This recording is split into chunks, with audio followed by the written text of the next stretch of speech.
1960-2020, il y a 60 ans, la République démocratique du Congo, RDC, accédait à la souveraineté nationale et internationale. Une indépendance politique, certes, mais elle devrait l'être aussi dans d'autres secteurs, dont celui de l'environnement.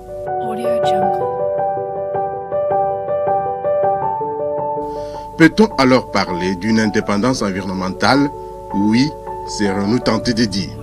La RDC environnementale indépendante, mais comment cet environnement a été géré 60 ans durant?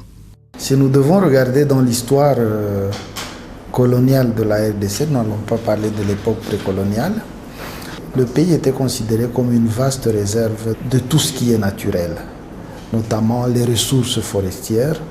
On coupait du bois très précieux pour l'exporter pour l'industrie européenne. D'ailleurs, c'est la même chose pour la plupart des pays africains. On exploitait beaucoup les ressources de la forêt. Je voudrais rappeler ici le caoutchouc, qui a été déterminant pendant la Grande Guerre. C'est à cause du latex qui était tiré du Congo que la guerre a été remportée par les Alliés. Avant et aujourd'hui, il y a quand même des avancées par rapport à la réglementation. Parce qu'avant, par exemple, dans l'aspect exploitation, les exploitants forestiers recouraient seulement aux chefs de groupement, aux chefs de terre. On leur émet peut-être du sel, du savon et c'est tout. On accède aux ressources naturelles pour couper le bois et ainsi de suite. Donc les communautés, d'une façon générale, n'ont pas profité. Mais aujourd'hui, il y a quand même des avancées dans ce sens-là, sur le point de vue réglementation. Parce qu'avec la revue légale et l'avènement du code forestier, il y a quand même des avancées par rapport à l'arrêté 023 où on fait allusion aux clauses sociales au profit de la communauté riveraine.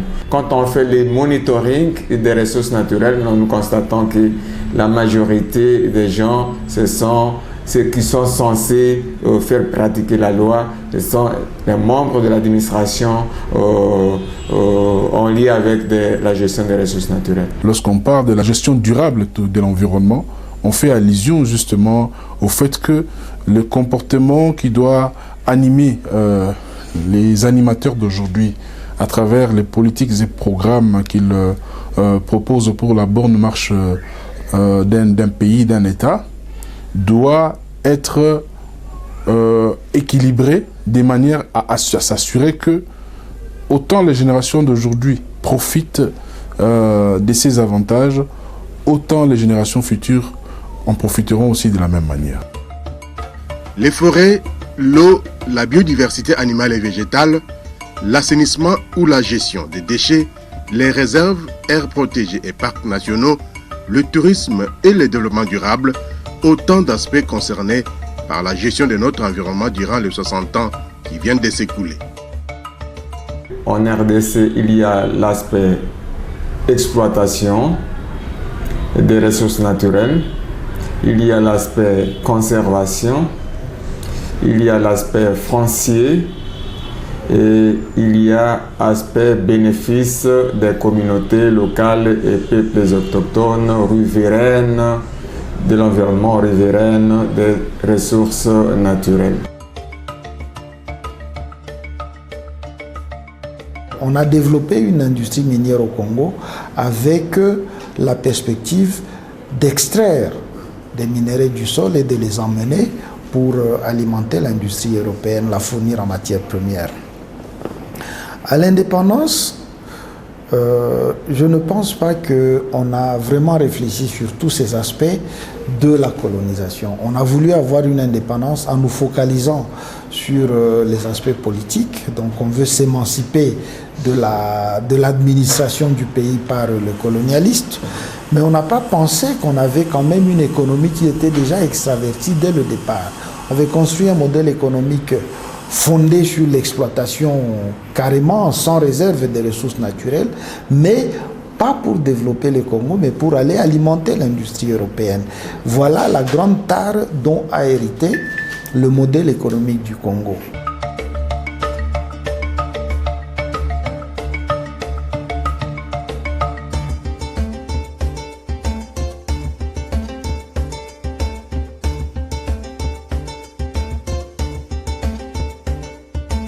Depuis l'indépendance du pays, la RDC, devenue État, a pris part au niveau international à diverses rencontres qui ont planché sur la question de l'environnement, sur la protection de la planète.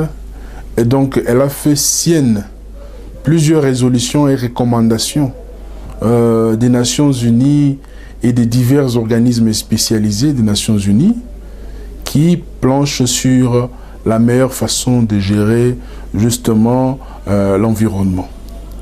Et donc, la RDC a été active, soit dit en passant, pour le souligner, parce que de Stockholm en 72 jusqu'à Rio, lorsque on a adopté les différentes conventions qui ont consacré le développement durable, les experts de la RDC ont été très actifs pour dire que la RDC n'a pas été en arrière pour se mettre à jour par rapport justement aux résolutions qui sont adoptées au niveau international et qui font avancer la manière dont les États doivent gérer intelligemment justement les ressources naturelles.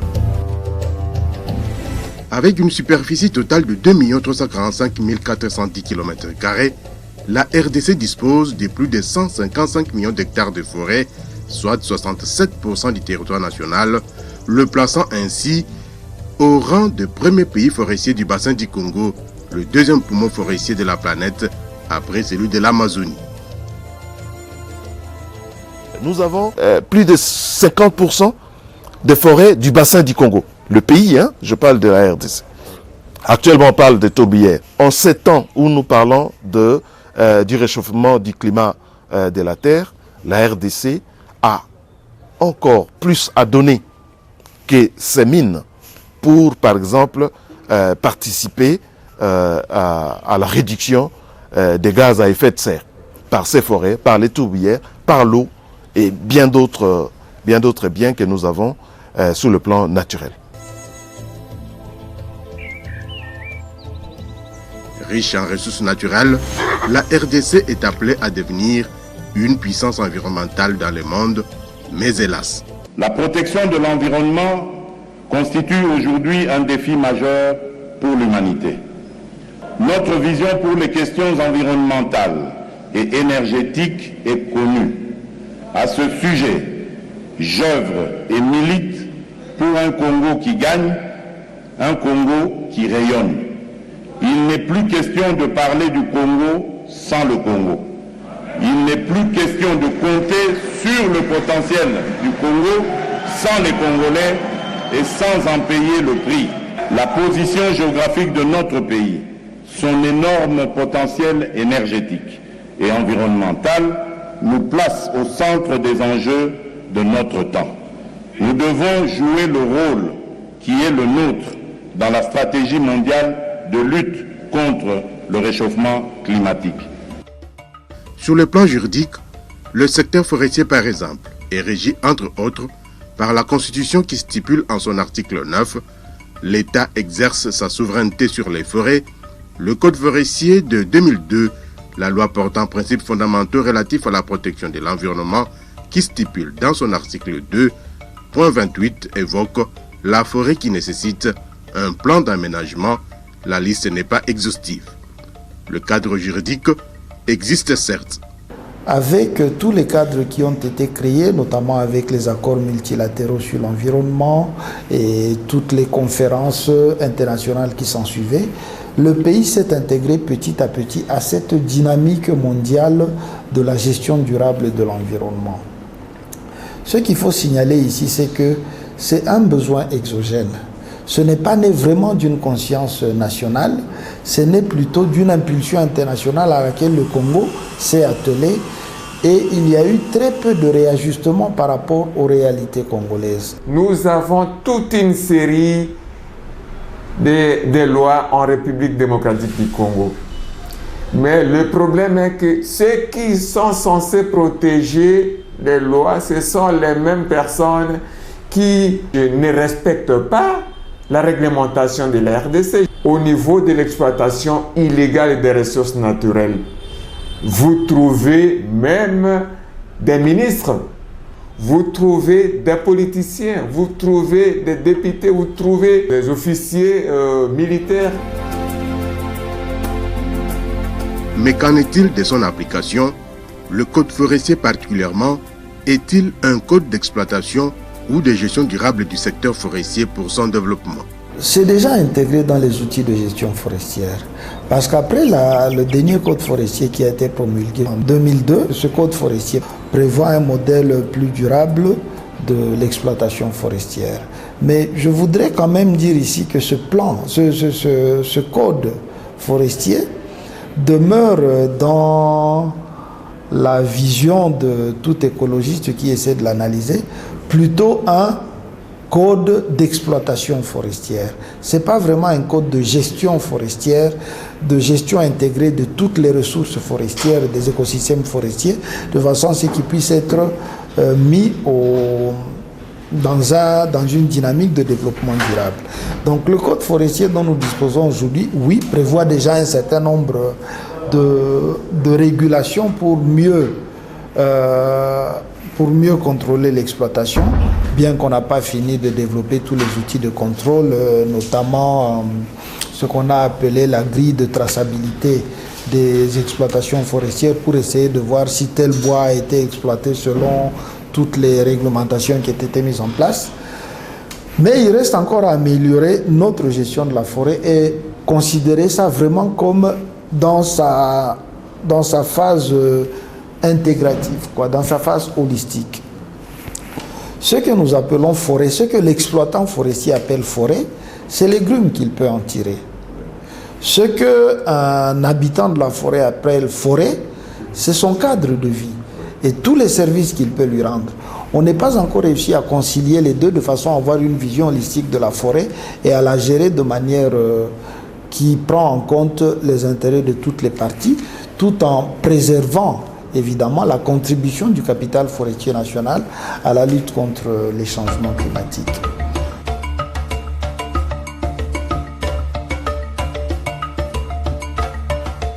« 60 ans après l'indépendance, comment nos ressources forestières ont été gérées? Nous sommes parmi les ressources forestières dont la planète ne peut pas se passer. Le Congo, il se retrouve comme le pays le plus important en termes de couverture parmi les pays du bassin du Congo, qui reste lui aussi le deuxième poumon, comme on le dit, le deuxième poumon mondial, c'est-à-dire la deuxième réserve forestière à stocker du carbone, à contribuer au ralentissement du réchauffement planétaire. Mais dans quelle mesure le Congo tire une récompense de ça? Aucune jusque-là. Une gestion calamiteuse qui n'a pas permis à la population congolaise de tirer le maximum des profits de cette exploitation forestière. Quand on voit dans l'aspect global de la gestion des ressources naturelles en RDC, jusqu'à ce jour, franchement, la gestion est calamiteuse. Calamiteuse d'autant plus qu'on met plus l'accent sur l'exploitation illégale des ressources naturelles. La réglementation n'est pas tellement draconienne, la réglementation n'est pas rigide et il n'y a pas un suivi permanent par les services étatiques pour essayer de contraindre l'exploitation illégale.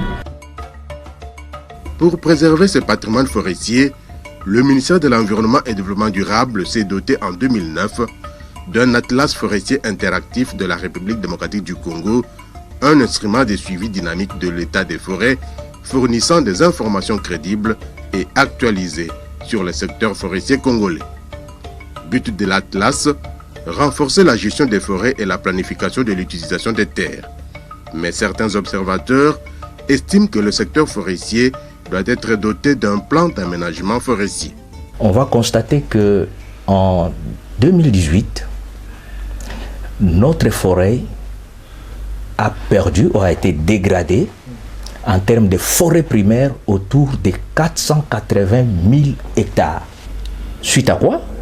Suite, qu'on le veuille ou pas, au manque d'un plan d'aménagement forestier. Donc je rappelle que 60 ans après, la RDC n'a jamais obtenu par ses efforts un plan d'aménagement forestier. Donc la RDC est en train de vivre encore dans la vision du courant que nous appelons le courant féministe. Si nous rentrons dans la chaîne trophique, c'est l'homme qui doit dépendre de la forêt parce que la forêt est autotrophe. L'homme est hétérotrophe. Donc l'homme restera dépendant, mais curieusement, 60 ans, même les hommes politiques, les hommes des sciences, nous vivons dans cette vision ancienne du courant féministe des forêts. Alors que les forêts, c'est les premiers partenaires avec qui nous pouvons avancer. L'homme croit que la croissance économique devient un bon indicateur du développement. Alors que nous disons, la croissance économique serait un bon indicateur si et seulement si il y a l'harmonie entre la croissance économique et la gestion prudente des ressources. Quelles ressources? Forestières. À quoi servira-t-il réellement? Quels sont ses avantages? Le plan d'aménagement forestier aura beaucoup d'avantages. Le premier avantage, c'est que on va identifier quelles sont les différentes espèces d'arbres que nous disposons. Ça va nous permettre d'avoir des différentes assiettes de coupe annuelles. Maintenant, nous pouvons nous dire, nous, avec notre forêt équatoriale de la RDC, attention, comme nous l'avons vu, qui prend les 2/3 de la forêt du bassin du Congo. Donc nous les détenons.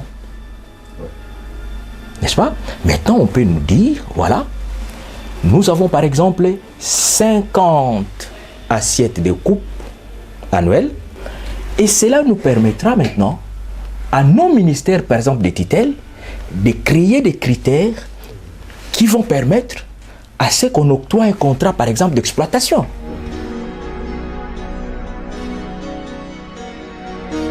Un plan d'aménagement pour les forêts de la RDC, est-ce vraiment la solution pour une gestion durable de ces forêts? C'est déjà intégré dans les outils de gestion forestière. Parce qu'après le dernier code forestier qui a été promulgué en 2002, ce code forestier prévoit un modèle plus durable de l'exploitation forestière. Mais je voudrais quand même dire ici que ce plan, ce code forestier demeure dans la vision de tout écologiste qui essaie de l'analyser, plutôt un code d'exploitation forestière. Ce n'est pas vraiment un code de gestion forestière, de gestion intégrée de toutes les ressources forestières, des écosystèmes forestiers, de façon à ce qu'ils puissent être mis dans une dynamique de développement durable. Donc le code forestier dont nous disposons aujourd'hui, oui, prévoit déjà un certain nombre de régulations pour mieux contrôler l'exploitation, bien qu'on n'a pas fini de développer tous les outils de contrôle, notamment ce qu'on a appelé la grille de traçabilité des exploitations forestières pour essayer de voir si tel bois a été exploité selon toutes les réglementations qui ont été mises en place. Mais il reste encore à améliorer notre gestion de la forêt et considérer ça vraiment comme dans sa phase intégrative, dans sa phase holistique. Les forêts congolaises rendent d'énormes services à la planète tout entière. Mais les paiements pour les services environnementaux en faveur de la RDC tardent à venir. Il faut donc une diplomatie environnementale pour voir le pays bénéficier de ces avantages qu'offrent ces forêts. En 60 années d'existence de la RDC, certes, nous avons pris part à ces rencontres mais nous n'avons pas fourni suffisamment d'efforts pour tirer le maximum de profit des avantages qu'offrent justement les diverses recommandations et résolutions adoptées au niveau international dans le domaine de l'environnement et auxquelles la RDC a souscrit. Donc il y a eu comme une sorte de léthargie qui est déplorable au niveau des autorités. Cette léthargie peut être liée aussi à la situation instable que traverse le pays depuis des décennies et qui fait que, comme d'autres pays l'ont fait, pas seulement des pays européens ou de l'Amérique, même beaucoup de pays africains, la manière dont ils ont su domestiquer, si vous voulez, cet arsenal juridique international au niveau interne pour insuffler des réformes et des changements notables dans la gestion de l'environnement est de très loin différente de ce que la RDC a fait. Au regard de l'énorme contribution des forêts congolaises à la préservation de la planète, c'est une grande injustice à l'égard de notre pays qui doit cesser. Point n'est besoin de rappeler que dans ce combat contre le changement climatique, la République démocratique du Congo dispose d'autres atouts non moins importants. Il s'agit des énergies propres, non polluantes et renouvelables. En rapport avec la lutte contre le réchauffement climatique, la République démocratique du Congo entend réaffirmer ses engagements pour la réduction des émissions de gaz à effet de serre en tant que deuxième poumon de l'humanité après l'Amazonie. Le dialogue sur le climat doit tenir compte des difficultés qu'éprouvent les pays détenteurs de réserves de carbone à faire face à la menace quasi permanente de la destruction des forêts, amplifiée par la pauvreté des masses paysannes. Des mesures compensatoires doivent être adoptées par les parties prenantes. La plus grande menace de l'humanité, c'est le changement climatique dû à la pollution.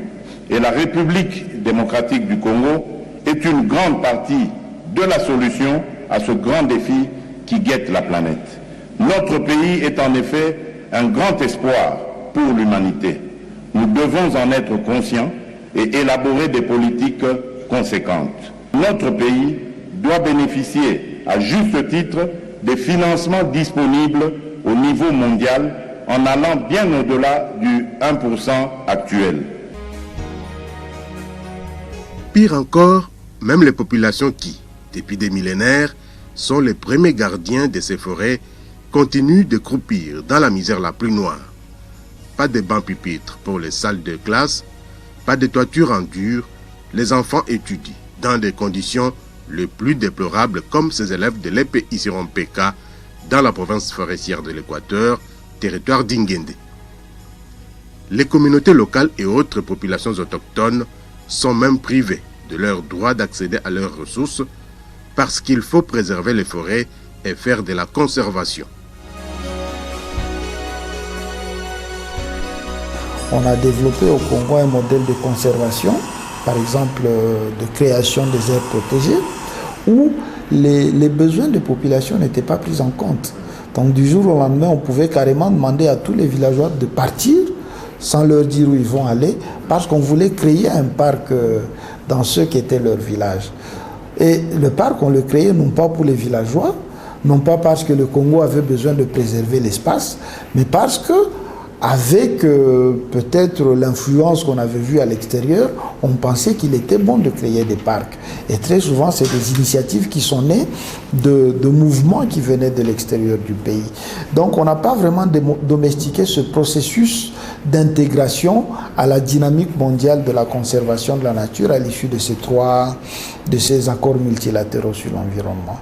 La RDC, c'est aussi et surtout une méga biodiversité parmi les plus riches et variées de l'Afrique et du monde, que des espèces endémiques qu'on ne retrouve nulle part ailleurs qu'en République démocratique du Congo. Depuis les indépendances, la politique de la conservation ne s'est pas arrêtée. Elle s'est même améliorée. Qu'est-ce que l'on a fait depuis les années 60? Il faut dire que dès l'indépendance, nous sommes dans des troubles. Jusqu'à l'indépendance, nous n'avions que 3 parcs nationaux connus. Les Virunga, Garamba dans la province orientale et Upemba dans le Katanga. Le président Mobutu, déjà en 70, crée plusieurs parcs et amène la couverture en conservation dans le pays jusqu'autour de 6% à peu près du territoire national. Et 6% dans notre territoire, ce n'est pas quelque chose de peu. Nous sommes déjà un pays à 2,5 millions de kilomètres carrés. Il a créé, par exemple, le parc national de la Salonga, qui a presque la même taille que notre pays, l'ancienne puissance colonisatrice, qui est la Belgique. Voilà. Et donc, 70, il crée des parcs. Et aussi, nous avons sur le plan de la gouvernance une des institutions qui fait la fierté de l'Afrique. C'est actuellement l'Institut congolais pour la conservation de la nature. C'est un exemple pour la sous-région. C'est une agence qui existe avec une personnalité propre et qui gère les réseaux des aires protégées et qui est copié. Le mode de gouvernance par agence qui se fait chez nous est copié dans la sous-région et sert de modèle. Donc, ce n'est pas quelque chose de mauvais. Plusieurs problèmes rongent cependant la conservation de la nature, mieux des espèces en RDC, dont celui de la gouvernance. Il y a beaucoup de problèmes, notamment la conservation ne rentre pas dans le cadre effectif de produire des moyens pour la République. Ce qui, parfois, de manière plutôt paradoxale, fait que les gens se posent des questions, mais pourquoi? Pourquoi garde-t-on autant d'espace alors que, apparemment, ça ne nous profite pas? Voilà. Donc, la situation, nous avons le capital naturel qu'il faut, mais nous avons réellement des problèmes de gouvernance qui font que, parfois, on se doute de la valeur de ce que nous avons. Et les défis de la conservation sont énormes, malgré les atouts dont dispose la RDC dans le cadre de la conservation. La superficie. À l'heure actuelle, on est dans les 13% à peu près. Et les engagements que le pays a pris vis-à-vis de conventions internationales et d'autres pays, c'est d'aller jusqu'à 17%. Ce qui n'est pas peu de choses par rapport à ce que j'ai dit tout à l'heure, la superficie du pays. Et non pas seulement cela, les 13% conservent ce qu'on appelle la méga biodiversité. La RDC compte parmi les rares pays au monde où il y a la méga biodiversité. L'endémicité, c'est-à-dire des espèces que l'on ne rencontre que chez nous, que l'on ne trouve pas ailleurs, c'est quelque chose d'extraordinaire chez nous. Et si nous prenons par exemple les espèces phares, comme les grands singes, il y en a 5 à travers le monde et la RDC en compte 4. Et dans ce que la RDC compte, 2 ne se trouvent pas ailleurs qu'en RDC. Je peux les citer. Les gorilles de montagne, nous les partageons avec quelques pays de la sous-région. Les gorilles de plaine de l'Ouest, en principe, nous les avons dans le Mayombe. Les gorilles de plaine de l'Est, qui n'existent que chez nous, ça c'est une endémicité. Et puis le fameux bonobo, le Pan paniscus, le singe qui est le plus proche de l'homme par son matériel génétique, qui n'existe que chez nous. Donc, les atouts, il en existe. Une conservation souhaitée à visage humain, mais hélas. La loi numéro 14/003 du 11 février 2014 relative à la conservation de la nature intègre dans sa gestion l'implication des populations, les aires protégées étant des pôles de développement socio-économique des contrées environnantes. La loi intègre également les dimensions changement climatique, genre et conservation transfrontalière.